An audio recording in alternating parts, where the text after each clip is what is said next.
Hello and welcome to another episode in the Chess Cybersecurity video series. This time we're going to be talking about cyber incident management. My name's Adam Gleeson. I'm the Cybersecurity Vendor Alliance Manager here at Chess. And I'm joined by Jonathon Hope from Sophos. If you'd just like to introduce yourself, sir. Of course, yeah. Hi, everyone. Yeah, my name's John Hope. I'm Senior Technology Evangelist at Sophos. I've been here since 2011. I have lots of different jobs during my time here, and I'm really excited to join you today to talk a little bit about incident management. I know you're mad busy. You're a proper jet set these days. You're all over the place. So to get straight into it, let's talk about why we need cyber incidents. Cyber incidents in business are inevitable now. It's not a what if, it's when it happens, really.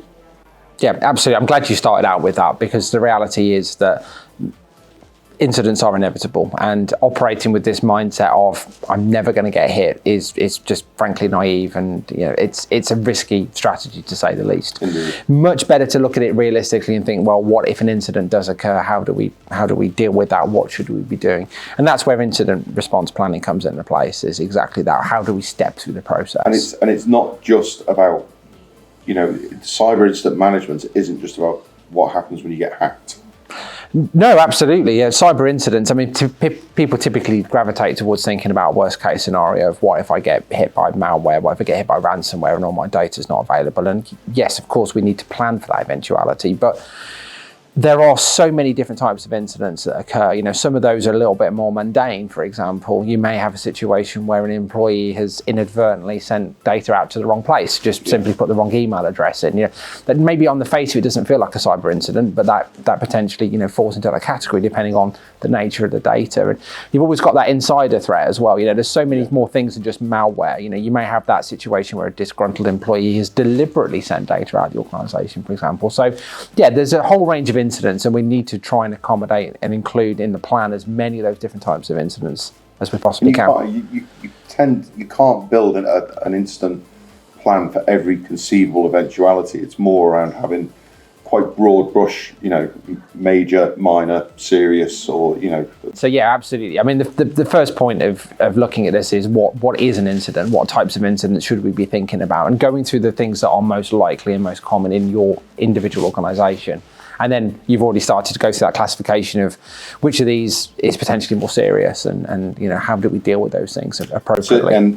So by having this plan, it's also going to help you to ensure that the response is proportionate in comparison, or when you're looking at what it is that you're actually facing. Absolutely, yeah. So to get the maximum out of an incident response plan, then it needs to be proportionate, it needs to be measured. Taking a manufacturing facility offline is going to cost the organisation money, for example, which isn't great. But again, looking at the types of organisations you might be talking about, if you take systems offline in a hospital, for example, that potentially has much more far-reaching consequences. Yeah. We're talking about looking at patient outcomes and potentially even risk to life if we start turning things off unnecessarily. So yeah, absolutely, it's got to be a measured approach.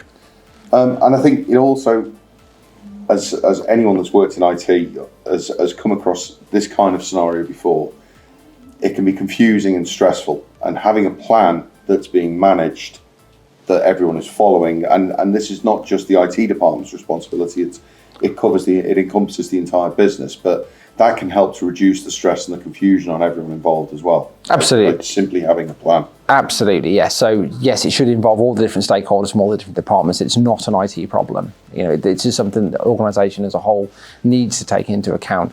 And you're right, if people start stepping through the plan, then everybody's working together. You're maximising the outcome because everyone's working to the same objectives. And it becomes a bit more familiar, particularly if you go through the process of rehearsing and testing these plans over and over again. And we can talk about that in more detail in a short while, I'm sure, but having that routine is really, really important. Absolutely. One thing I will add on that one, which is an interesting anecdote, is I once dealt with an organisation that had an incident response plan, and they'd gone through all the right steps and done all the right things. But this is an example of one of those little oversights that had a really big consequence. They'd created an incident response plan, but they'd only ever stored it on their servers electronically. And of course, they got hit by, you can see where this is going. They got hit by ransomware, and actually all those servers were unavailable, and they didn't actually have access to the plan that they'd written. So you've got to think about the situation in a worst case scenario where everything is potentially offline. So email not being available, how do you communicate with people, resources not being available, even simple things like if you've got a voice over IP telephone system, that may well be taken offline as well. So you've got to think about how do we respond in a situation where everything we're familiar with is not necessarily going to be available to us. Yeah, so it's something fairly simple, but making sure that you've got hard copy of that stuff is probably makes perfect sense when you think about it, but obviously they didn't anticipate it. Okay, so we talked about a little bit about why we need to have incident response, or incident management rather. Maybe worthwhile me just defining the difference between incident response and incident management. So incident response, to my mind, is the process that you go through to move from sort of evaluating and diagnosing the incident to doing damage control, remediating it, and then restoring business as usual operation.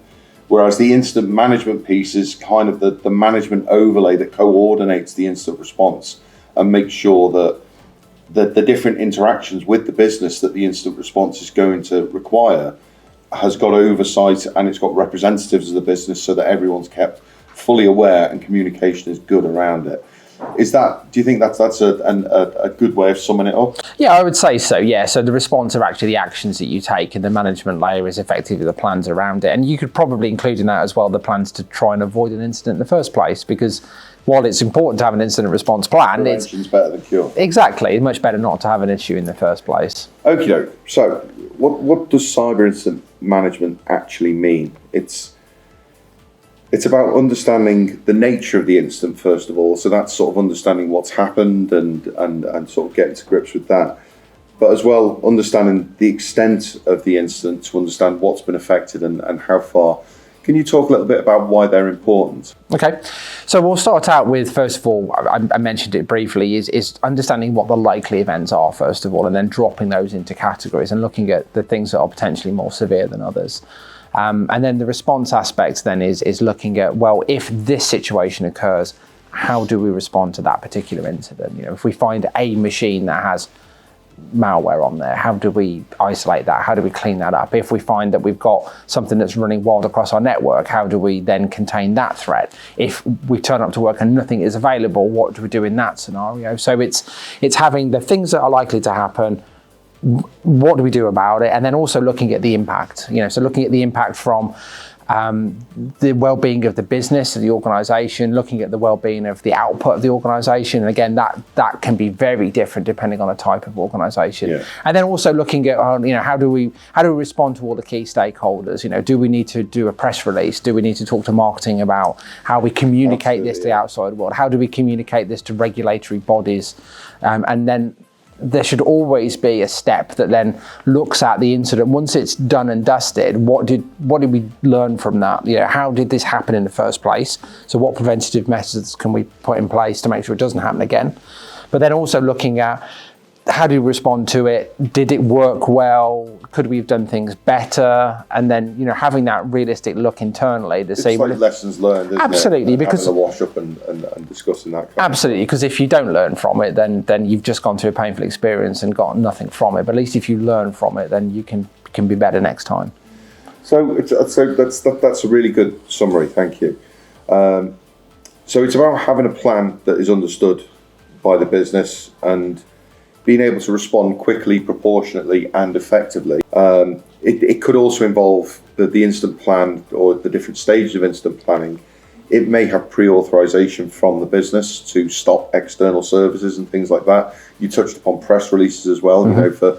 For major incidents and things like that, it might be a good idea because you have a certain amount of time that you have to notify the Information Commissioner's Office and stuff like that with data breaches. And it's also important from a reputational perspective of the business to make sure that the reputation of your business with your customers is not being adversely damaged, or you're doing some damage limitation or damage control on the damage to your reputation should you suffer something like this. There's nothing worse than keeping stum about it and then the hackers or the attackers releasing something on the dark web or someone else saying, oh, I've got this data that I shouldn't have from this organisation, and people find out about it that way. That's never going to go down. But it's also about making sure that the right people are involved, and that they understand that the business understands when these different areas might need to get involved.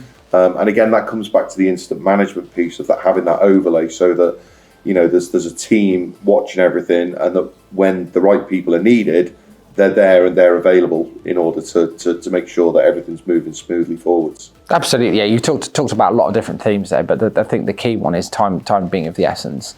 Particularly if you're up against an active adversary that's working their way through the network, and you can literally see servers blinking out and going offline and having the data encrypted, then you need to be able to respond quickly to those sorts of things. Work out which sets of data are the most precious to the organisation, and maybe even turning off those servers before they get hit by some kind of attack, and working through that shutdown process.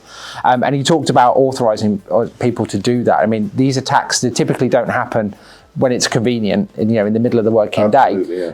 So your senior management and your key decision makers, they may well be unavailable at the time when an attack happens. So a good incident response plan would probably include things like, at certain levels, individuals are authorised to take certain actions without they're pre-authorised to do that. They don't have to seek authority, because if you delay, you are potentially allowing the criminals, the malicious actors, to get a further foothold into the organisation. You're giving them room to work, aren't you? Absolutely, yeah. That's one of the things. It's a difficult line. Your response needs to be proportionate, but at the same time, there's no point knee-jerking and shutting everything down. One, you lose all telemetry and stuff like that, so you lose visibility of what's going on. Yep.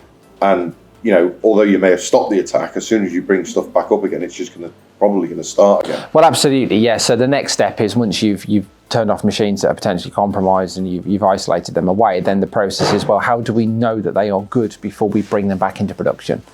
In an ideal world, you'd have a good backup as part of your strategy, and you'd probably want to restore from the backup. But how do you know that backup is clean? How do you know it doesn't include any kind of malicious software in there? So going through that process of hygiene before bringing things back online. And also simple things like working out, well, in which order should I be bringing things on? Because in the same way that certain sets of data are more important than others, certain services are probably more important than others. So which of those are the priorities? What do we need to bring online? What dependencies are there that also need to be brought online? It's no good bringing on this module if it relies on another module which is still offline.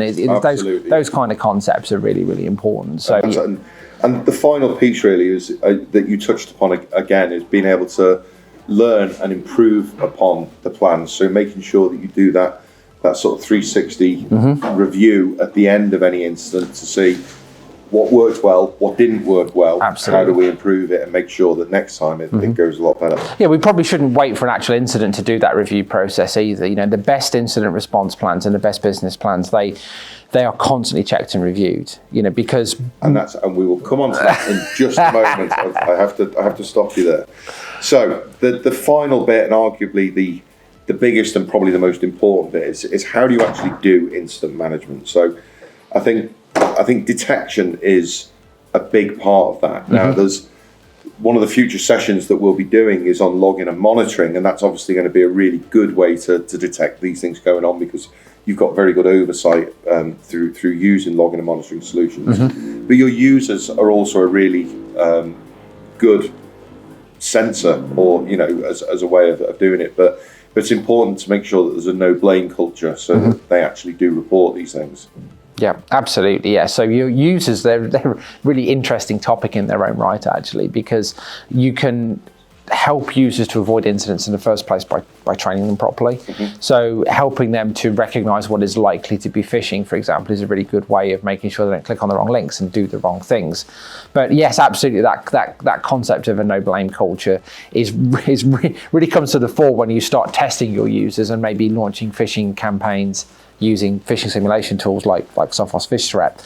You don't want to chastise people that have made the mistake, if you will. You want to encourage them to see where they've made a mistake and make sure they don't do it again. But yeah, in that sort of no blame culture, and we've all done it. We've all been guilty of sending an email to the wrong place, for example. And what we don't want is for users to sit on the knowledge that they've made a mistake of that nature, or that they've clicked on a link and realised that something's gone wrong. The quicker they flag it up internally, the better. I always like to think that in an ideal world, users would share the security burden with the actual department that's responsible for it, and everyone ought to feel like they're involved in cyber security. If you build a culture where security is seen to be draconian and like you're not allowed to do that, you're not allowed to do that, and you're an idiot because you clicked on that link, you're never going to get that collaboration. But if you can build it up in such a way that, for example, we've introduced multi-factor authentication and I know that it's a pain, but we've done it for this reason. Users buy into it because they understand why they're doing it.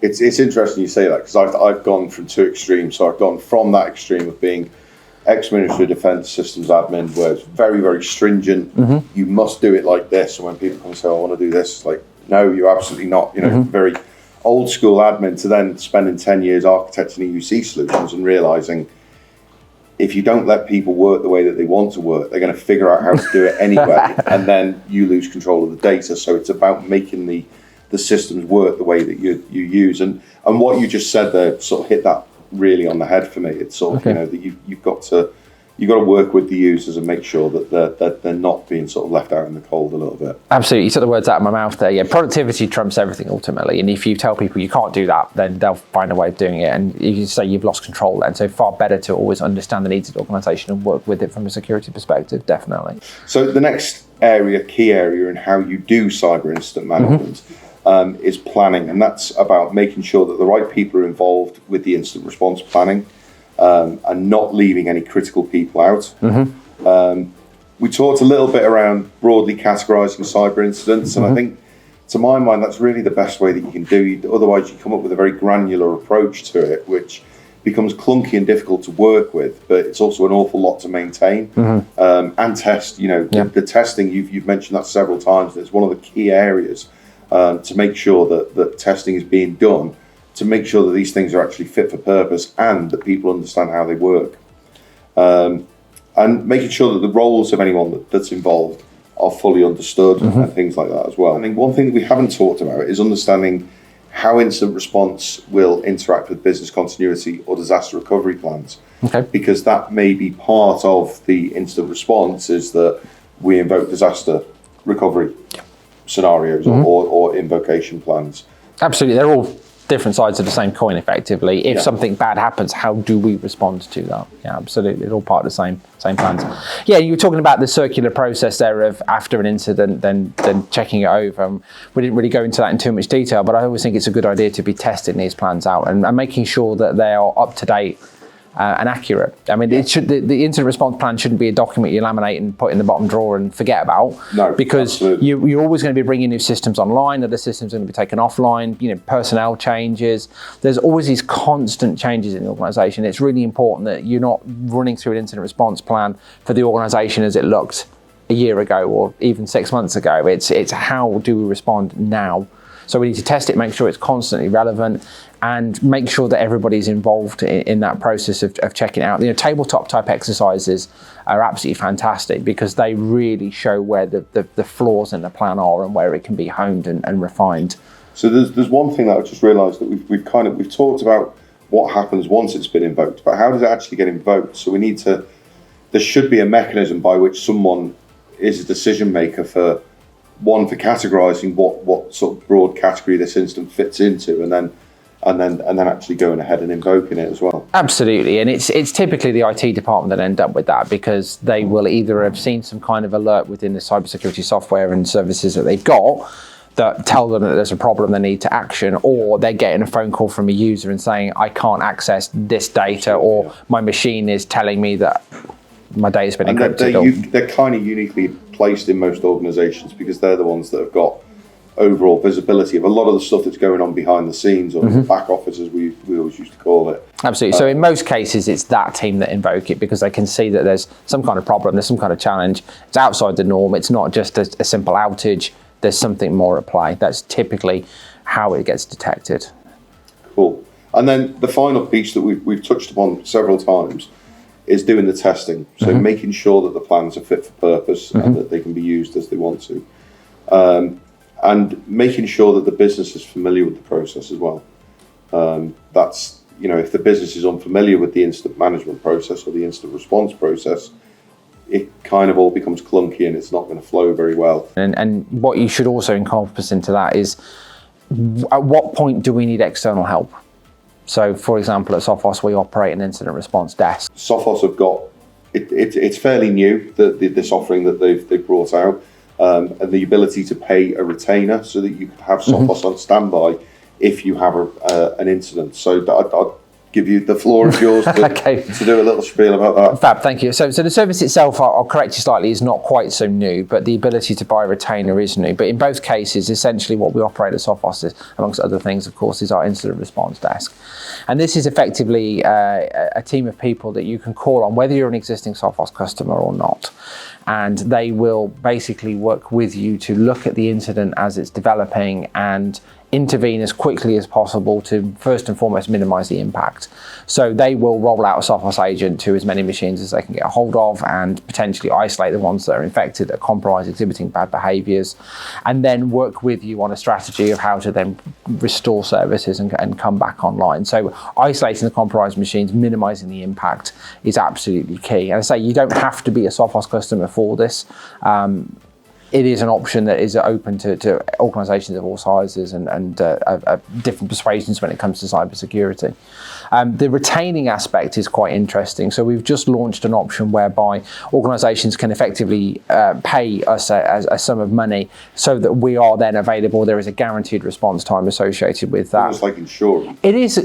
Well, in a way, it is. Yes. So you're paying up front on the assumption that at some point you will potentially need that service. Yeah. And if you do then invoke that service, then you'll get it at a reduced rate because you're a retainer customer. And we're also guaranteeing the ultimate cost. So you're not signing a blank check. The organisation will already know in advance what does it cost to get involved in incident response and how long does that last. So we offer a fixed term 45-day engagement where we will work with the customer for those 45 days to make sure the incident is done, dusted, and everything is tidied up as much as it possibly can be. Nice predictable cost. Like I said, you can reduce that cost by buying the retainer. And you also get a whole heap of really useful information alongside that as well. So if you become a Sophos incident response retainer customer, then we will do a vulnerability assessment and look at the organisation and see, well, what are your external exposed attack surfaces? Just to make sure that you're as secure as you can be. Absolutely, yeah. Make sure you're as secure as you can be. And we also give you a guidance in much more detail than we've gone through today about how you can create an incident response plan and what a good incident response plan looks like. So we're offering loads of practical advice with the option to call expertise in if that's required as well. I mean, I again and again I come across it where customers don't have good backups, or their backup solution isn't resilient. They're not keeping stuff off site, and it's a very difficult spot to be in. There's very little recourse as to what you can do, and paying the ransom, as you know, we could sit and talk about that, but paying the ransom isn't the solution. Because with some of the talks that you've given that I've watched, that there are instances where you get encryption upon encryption upon encryption, and trying to, so then you've got 3 different ransomware gangs involved, and which one do you pay first? And you're never going to get that data back, essentially. No, in a worst case scenario, you're right. I mean, the problem with paying the cyber criminals off is that you're perpetuating the problem. You're encouraging that kind of behaviour first and foremost. You're also not always going to get your data back. Most ransomware gangs will try to give you the data back, but on average you get about 60% back because they put their development effort into how to get into the organisation rather than how to recover the data that they've damaged. And there is always that chance in that illustration you just gave. There is always that chance that cyber criminals will then share the knowledge that your organisation is vulnerable, and you're effectively inviting more ransomware by paying the criminals off. Yeah. It's all very well and good saying that, though, but it might be a different scenario if you're the one faced in a dire situation of not being able to access your data.